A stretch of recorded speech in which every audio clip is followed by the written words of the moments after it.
Jamie. Mate, how's it going? Yeah, good. Good to see you. Likewise. Both This, two heavily bearded gentlemen. yeah, exactly. Been locked inside for too long, a year now. Yeah, I know, way too long.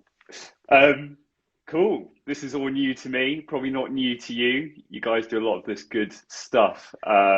So thanks for joining. I thought, obviously, this is all about you, all about your business, My the favorite epic. topics. Yes. um, so what I thought was before we jump into you, um, let's just to kind of set the scene a little bit why we're doing this for anyone who's tuned in or sees this afterwards. I am one of seven friends that might probably will grow over the next couple of months who are going to do a pretty epic 5 day running challenge that Jamie's going to tell us about in a minute. I think I actually want to know a little bit more about what I've signed myself up to. But all of this is in aid of two brilliant charities that we're raising money for. And again, that might even grow over the next couple of months. So one of those is Brain Tumor Research. For anyone who doesn't know anything about them, their vision and mission is really to find a cure for brain tumors, which is pretty awesome. And then the second one is Young Minds. So they are a young person's mental health charity. And essentially for them, they're there to provide mental health support to any young people. I think like everyone would probably agree more than ever, everyone, but especially young people need access to that support. So that's what our mission is over the next couple of months before October the 2nd, I think. And we were really keen to grab you to have a chat because we sort of make you slightly wholly responsible for what we've signed up to, which is this race across the desert in Jordan. And we also thought the people who are hopefully going to donate lots of cash to us probably want to know what we've signed up to and what we're going to let ourselves in for come October. However, before we get to that, I thought, as all I'm sure good Instagrammers do who do this sort of thing, I did a bit of research on you. It turns out you've done some pretty cool stuff that's led you to today. So before we talk about the epic adventure in Jordan and what we're going to be doing out there and what you're going to put us through, I thought, let's ask you the question, who on earth is James Sparks? Oh, nice and open-ended. Well, I'm a Londoner. Grew up here my whole life, but I feel no real attachment to the city. I find most of my enjoyment comes from being out in cool places, whether it's on the ocean or the desert. I'm the co-founder of UltraX along with Sam Heward. UltraX hosts, beautiful and challenging ultra marathons all over the world, places like Mexico, Sri Lanka, Jordan, where you and Heads Above the Sand are headed. But perhaps you're alluding to, I've done a couple of cool adventures myself back in 2013, 2014. I rode across the Atlantic and the Indian Oceans. The first with my best mate, Luke Birch, at the time. We were at sea for 54 days. It was well and truly a baptism of fire. It was a great experience in hindsight, but I would never recommend anyone doing something like that unless they wanted to do it more than anything, because it is hard. And then 6 months after, we crossed the Indian Ocean as well, which just leaves the Pacific. But so yeah, adventure is something that I love, and you guys are about to head off on one hell of an adventure in October. Yeah. So just to kind of unpick that, I'm pretty sure you said not to recommend going rowing across an ocean, but 6 months later you somehow find yourself doing it again. And it sounds like the door has been left open for another one. So anyone tuning into this who's looking to isolate themselves with someone like Jamie, there is your opportunity. Just very quickly, exploration. Why push yourself? Because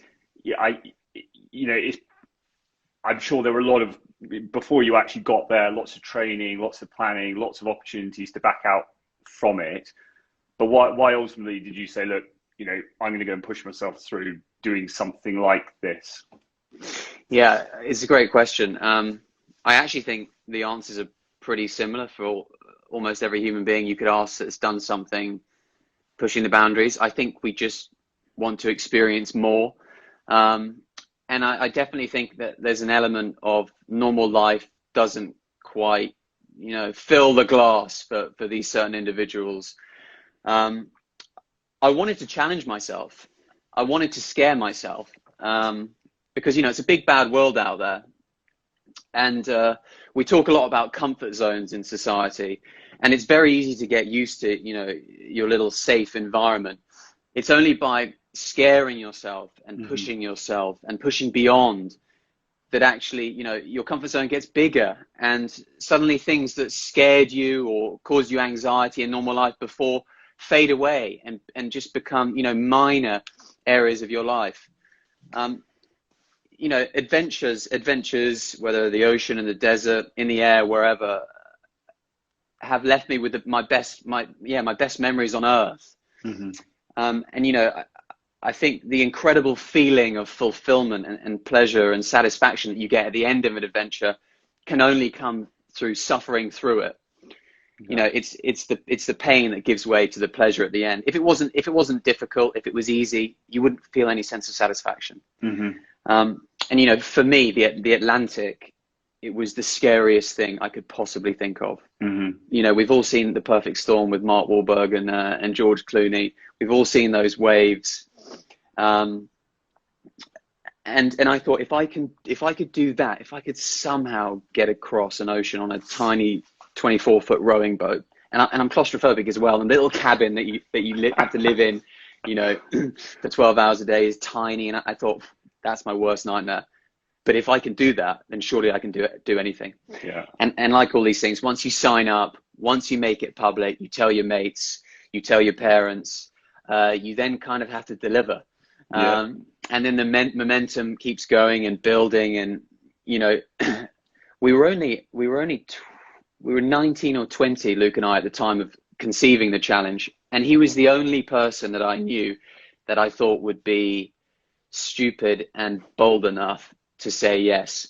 And I remember sending him this long text of why, it look great on our CV when we start to apply for jobs in 2 or 3 years, having something like this on it, wouldn't it? And, you know, I probably sent him a 1,000-worded text, and he just replied saying, I'm in. You know, and the rest is history. Yeah. So that's actually quite nice, because before you said that final bit, this kind of moves us into the next question I had for you, which is around your business, your day job. I think I think something that a lot of people strive for is obviously having, you know, joy in their job, feeling motivated, feeling excited about what they do, having that purpose. And obviously that links very closely with having, you know, good mental health yourself. So it seems, you know, tell us about your business, because it seems like you've managed to kind of take that passion and interest you have around adventure and deployed that into a company. So tell us about UltraX and what you and Sam and the team have created and are, you know, in the future of it as well.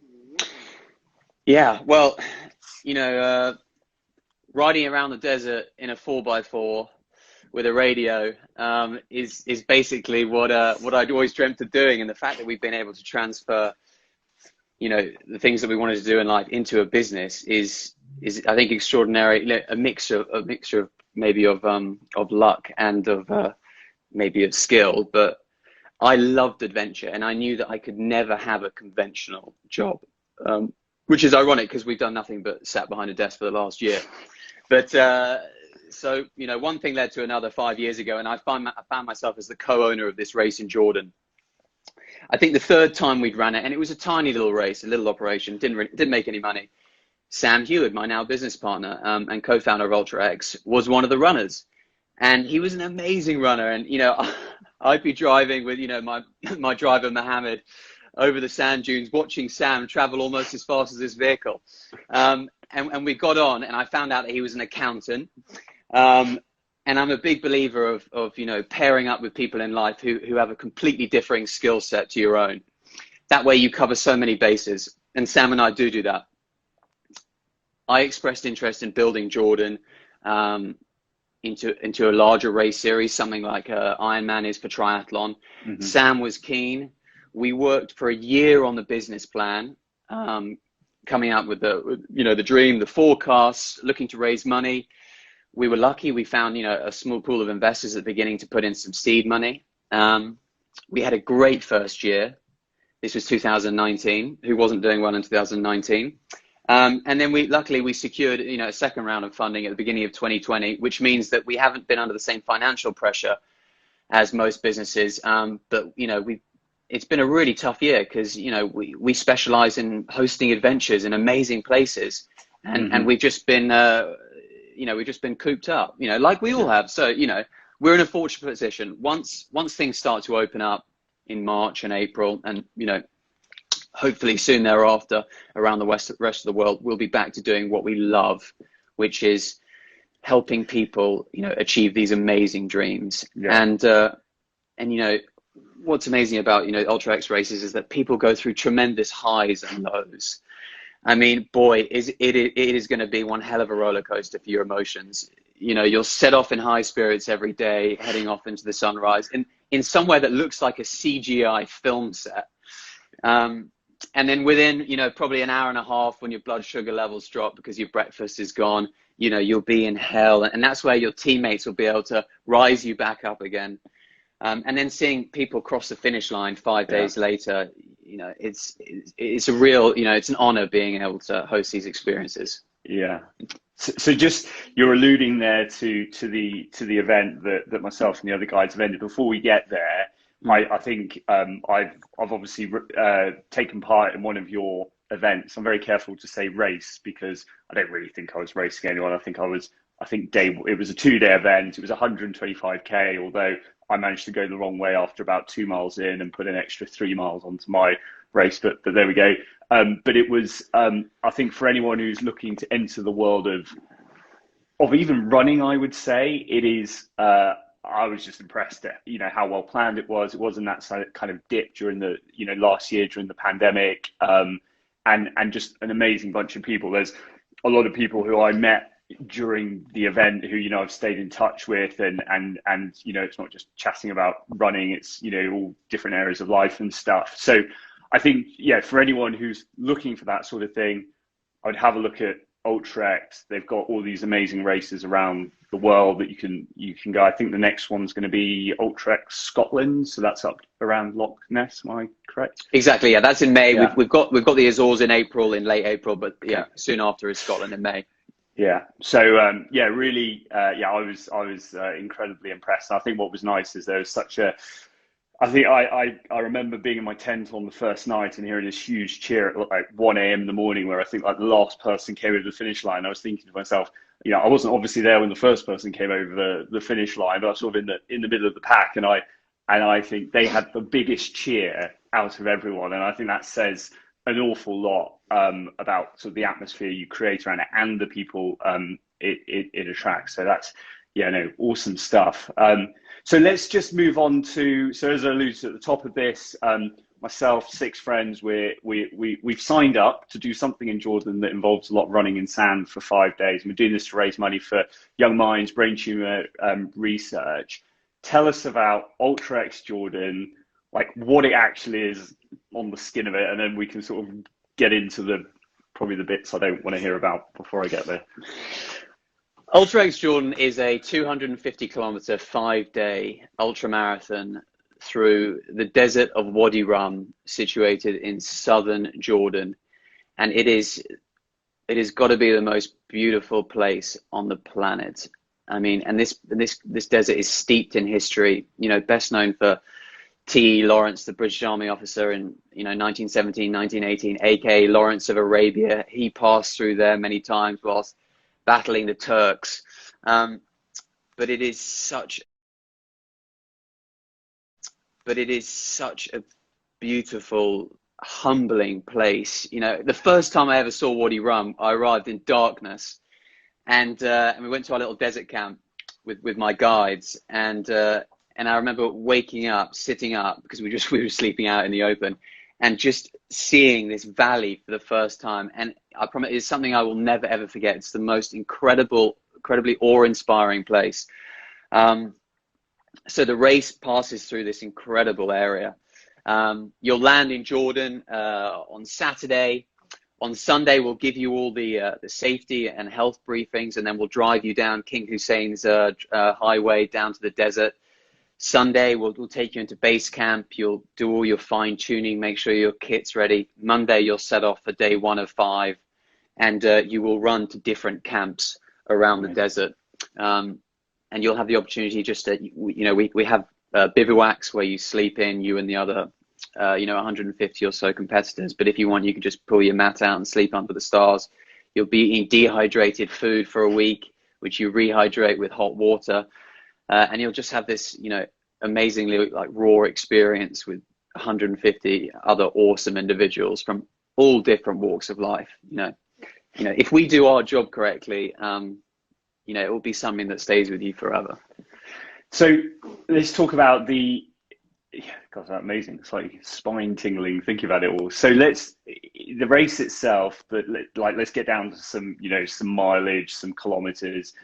For anyone listening, it's 5 days. What are we doing on every day? Like, what's the terrain we're running through?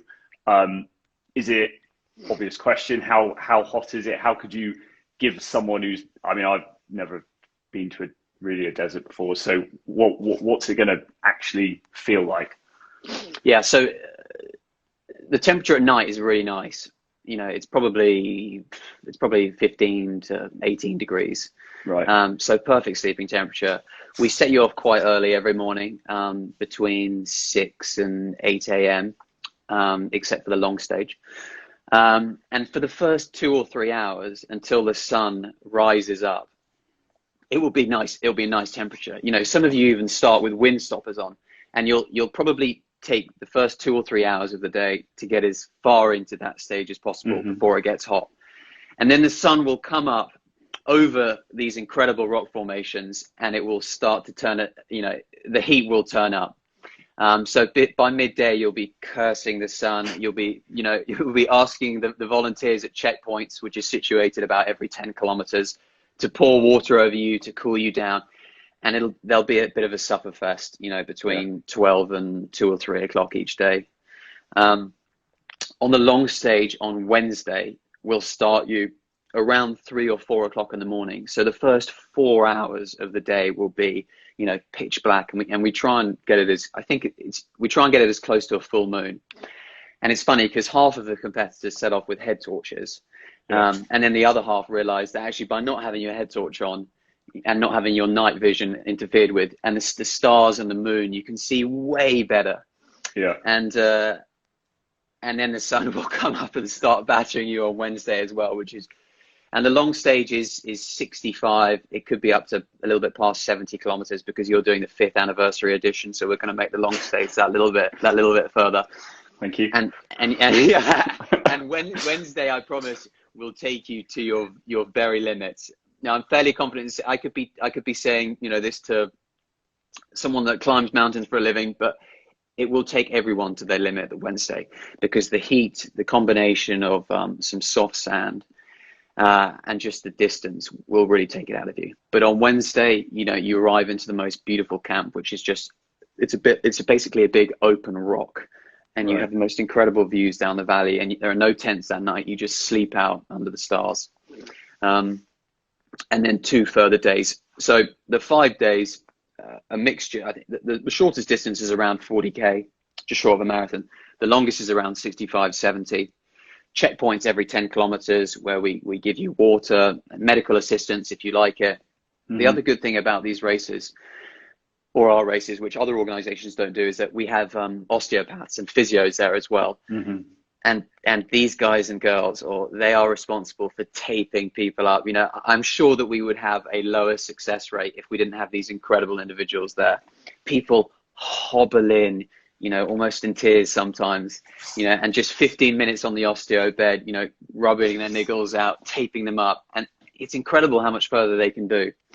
So, our aim as race organizers is to get every single person from the start to the finish 5 days later. We're not interested about cut-offs.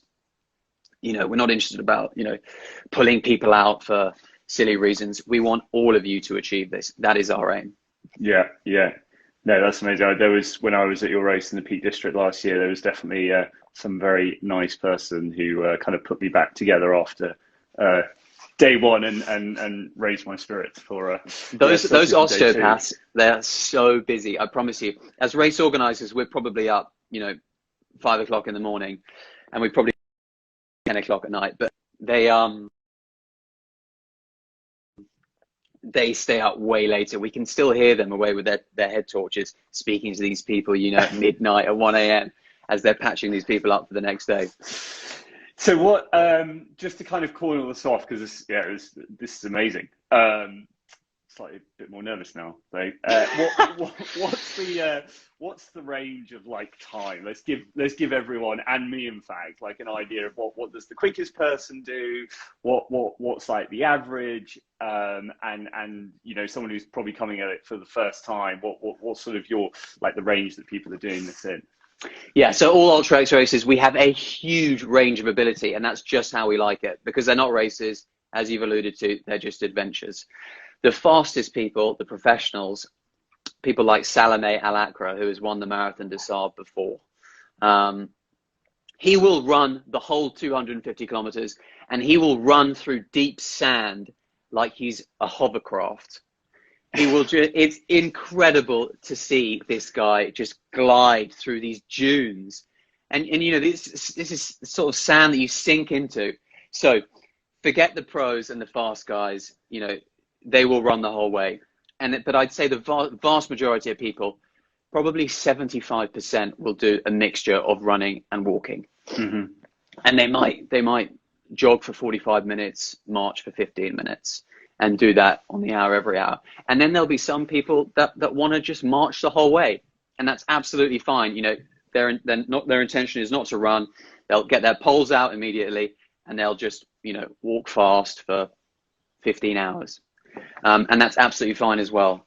So, you know, I think that you and your guys will probably be middle, maybe, I actually don't know about your ability, but maybe you'll be, you know, in the first half. But, but, you know, it's just about training well, preparing well, which you guys, you know, we know that your team is already training and preparing well and doing all that you can to increase your chances. But basically, you know, it's a preparation game. It's not so much, it's not raw natural ability at all. It's just how well you prepare, like anything in life, right? Yeah. No, that's brilliant. Very, very excited. I completely now think I know what I've signed up to. So yeah, that's great stuff. Look, just to round this conversation off, we're gonna do more of these. We've got some coming up with the charities that we're supporting. We've got some other really interesting people, you know, like yourself, who've done some really cool things to give us, you know, help us prepare and also just give everyone else who's hopefully gonna, as I say, donate to us along the way, just like a bit of a flavor of, I guess, what these adventures are like and you know how, I guess, transformational they can be in some ways as well. Definitely. So the final question we have, which we are going to ask absolutely everyone, so you're the first person we're going to ask this to, is what is your biggest challenge to date? What has it been? So is this like a physical, like adventure type challenge? Not going to give you anything, mate. That's the question I've written down here. So. Well, let me answer in an equally vague way. You know, you know, just staying focused. You know, for me, I have so many passions and hobbies, and I think I'm a very interested person, and that can, for those sorts of people, that can be debilitating as well as a positive, because you can spread yourself too thin and you can end up not choosing a path, you know, and pursuing it. But luckily, you know, UltraX is you know, my absolute path, so I'm very lucky. So my challenge is, I guess it's been, in this instance, it's one I've overcome, and that's, you know, finding something that I love, and literally wake up every day and I'm glad to pursue, and having an amazing team, you know, Hannah, Jasper, Sam, Chris, the people that work with us at UltraX, we're such a passionate group of individuals.